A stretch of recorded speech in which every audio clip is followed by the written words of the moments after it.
Hello guys, this is Brian Tubbs coming at you with another video. Today is going to be a really quick video. I'm not sure what I'll name this one, but it'll probably be entitled All Paint Colors Don't Work. This is a piece that we call Fish Head. We've changed the name to Mother and Child, Split Ends. We just can't come up with a name for this piece. We've been making this piece for probably a good 6 or 7 years, but we still can't come up with a name for it. And then this other piece over here, this piece we call curls. We make a lot of these curls. We make them in different colors. Some we have a ball on the base, some have a ball in the center in this portion. We've been making these for probably about the same amount of time we've been making this thing we call Fish Head. We usually sell, quite a few of these. I did a show over the last few weeks and we've sold, quite a few of these curls. I had them in a red, a blue. We do them in it's kind of a bronze color. We just do them in just a lot of different colors. And every time we make one, they sell. And usually, Fish Head will sell, fairly quickly. But Fish Head is normally, painted in like earth tone colors, and we'll have like different patterns. As you can see in this, it's a purple, and it has like little silver patterns in it. It was a lot more shiny than this, but I took some sandpaper and roughed it up because I'm going to paint over it. And then on the same thing with this curl, when we do it in all the other colors, it sells like crazy. But this one I've had since last fall, and I've only done like 3 or 4 shows so far this year. But these things normally don't last that long. I've never done it in this dark, really dark brown, almost black color, because what we normally do is we'll just paint them. We'll use automotive paints or whatever paint we use, and they're brighter. But with this one, we use the Sculpt Nouveau Japanese brown. But what we did was we took a torch and heated the metal up, and then you spray the Japanese brown onto the heated metal, and it will take right away. But it will oftentimes get dark like it is here. If we use Japanese brown just cold, you'll spray it on there, you'll let it sit, and if you want, you can rinse it off, dry it with the white paper towels. It has to be white paper towels. It can't be any colored paper towels. And then you spray the Japanese brown on again, let it sit for a few minutes, get your garden hose, rinse it off again, dry it off, blot it off again out of water. And what you're doing is you're controlling how dark the color becomes. But what we've learned to do is just spray the Japanese brown on, move it into a covered area where birds won't poop on it, rain won't get on it, and let it sit for 2 or 3 days, and just let it do its own thing. And then we'll clear coat it with the Everclear, the Sculpt Nouveau Everclear. But with this one, we used like a weed torch, like you would burn weeds in the field. So we use that so we can get an even heat. Took the temperature like to 180 degrees, something like that, and just sprayed the Japanese brown on, and it just goes dark right away. And then after it cools, you take your Everclear and spray it, and it's sealed, it's locked in. It can be indoor or outdoor, either one.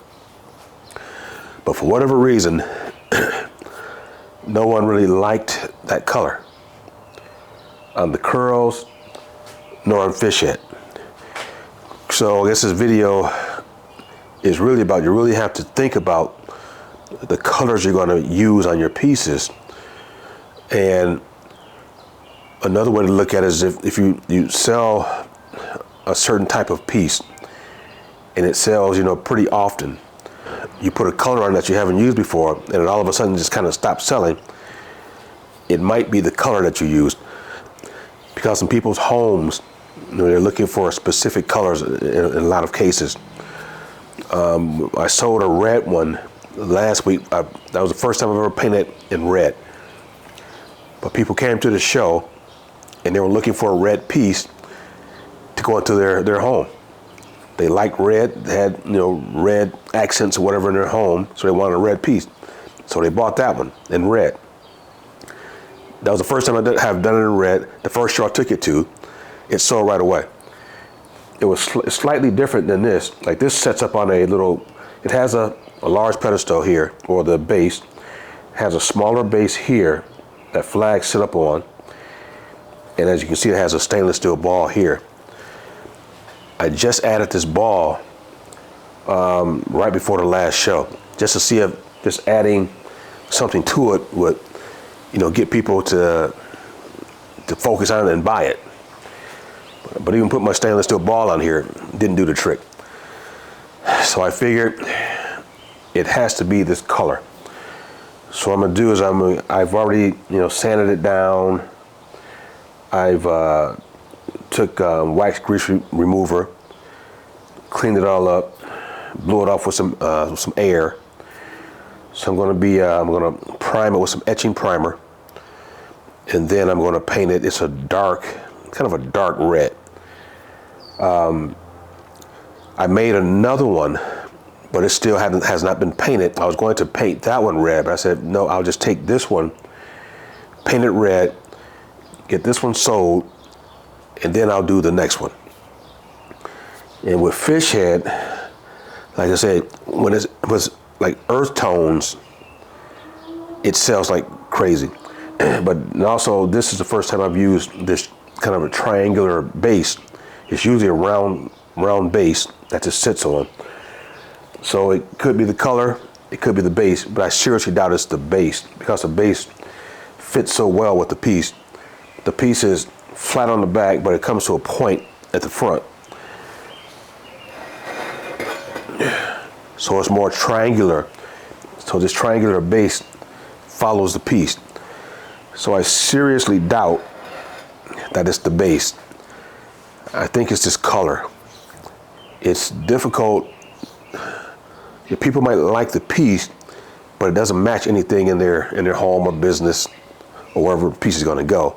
And if it's going to just like stand out and just be out of place, they won't purchase it. So what we're going to do is go back to the earth tones. We came up with a new color. It's kind of a darker sand, earthy color. I'm going to spray the base coat on there, on this, the base. I'm going to do everything in that new color. And then my wife will come behind me and do her techniques that she used to get all the different patterns and stuff in it. Then I'll go back and clear coat it. And then we'll see how long it takes to sell. It'll probably sell, the first time we take it back out to a show. So I won't be doing any painting in this video, but I'll probably let you guys see the final product after it's done. But this video is really focusing on, if your piece is not selling and you sold it before in different colors, it might be the color. But if it's a new piece, sometimes you just have to just kind of sit on it and just take to different shows, and that right person will come along and buy it. But when it's proven pieces like this, I mean, we've sold them over and over and over and over and over again. The price keeps going up, but people keep buying them. I know it can't be the pieces. It has to be the color. People just can't wrap their head around this color. Now I make, and even in the curls, I did one in a purple, almost the same.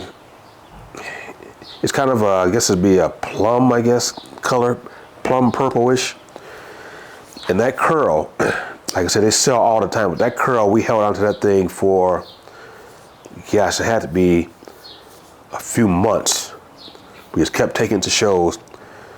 People loved the curl, they didn't love the color. So as opposed to me changing the color, I just took it to one more show.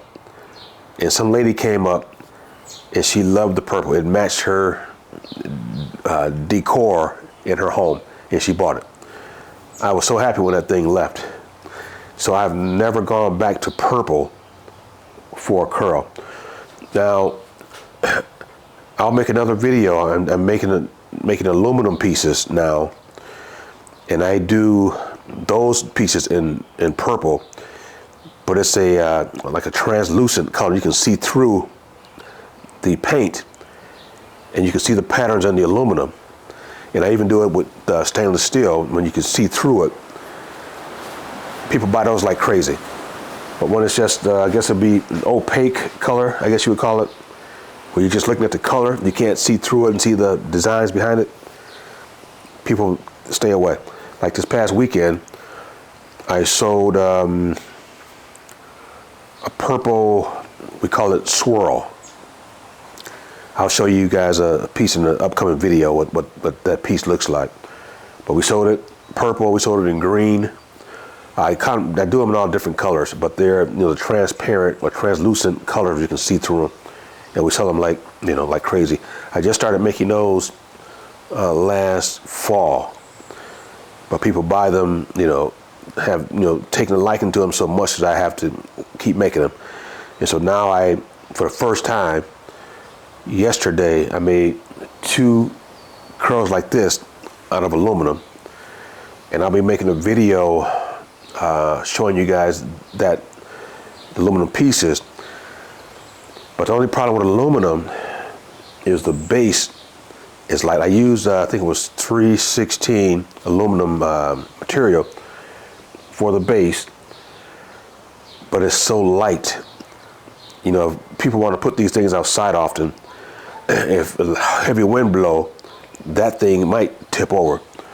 So what I'm going to do is put some weights on the inside of the bottom of the base, just to give it more weight at the bottom, just to balance it out, so if wind blows, it won't tip over so easily. Well, all right, guys, I'm gonna just close this video out with